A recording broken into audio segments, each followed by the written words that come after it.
at the end of the day, it's all about making money, right? For the operators and for anyone else. So what they can do, for example, today the service providers are looking to be able to grow their top line.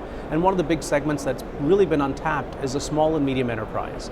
To be able to go after the small and medium enterprise requires a very massive in the traditional model of Salesforce, to be able to go out and touch those customers, ask what they want, and the time to provision those services can be very long.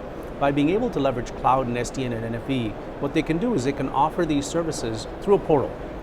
They can go and tell the SMBs or small and medium businesses to come to their portal and just request the service that they want. Price might be small, but the volume could be potentially very large. And if you can do it at the right cost structure, you can actually make some very good profit margins on it too.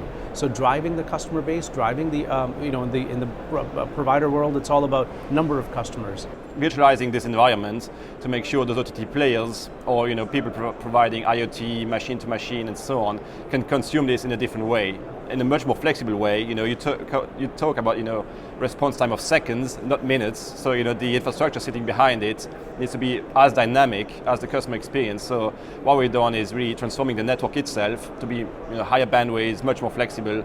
Same thing with the data center. The compute side of it. It's really this change of something very static, a very paper-based user experience, with delays of minutes, days, months sometimes back in the days to sub-second today, right? So whatever you want to present to the user needs to be supported by a very similar behaving architecture in the back end. That's what we're focusing on. This is the type of transformation we're going through. Different people call loyalty different things. And for business organization like Vimpelcom, loyalty is something that monetizes in churn, in higher consumption, in better cost to serve, cheaper serving, and in recommendations. That's basic stuff. And you just, as soon as you are able to really quantify that and show that to your business and show them you influence on that part, and you influence on that part, and explain them that if you do these actions, that's how much you will get. It's such this complex notion of loyalty becomes very simple.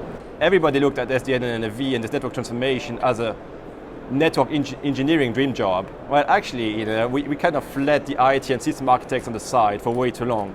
And we brought them back in now and put them at the forefront of it, because the next piece of the transformation is actually next generation OSS stack, all the customer-facing systems, all the ordering systems, and making sure they're tightly linked. Because it's nice to be dynamic in the network, but if your billing system isn't, how do you deal with the customer experience, the customer demand, and so on?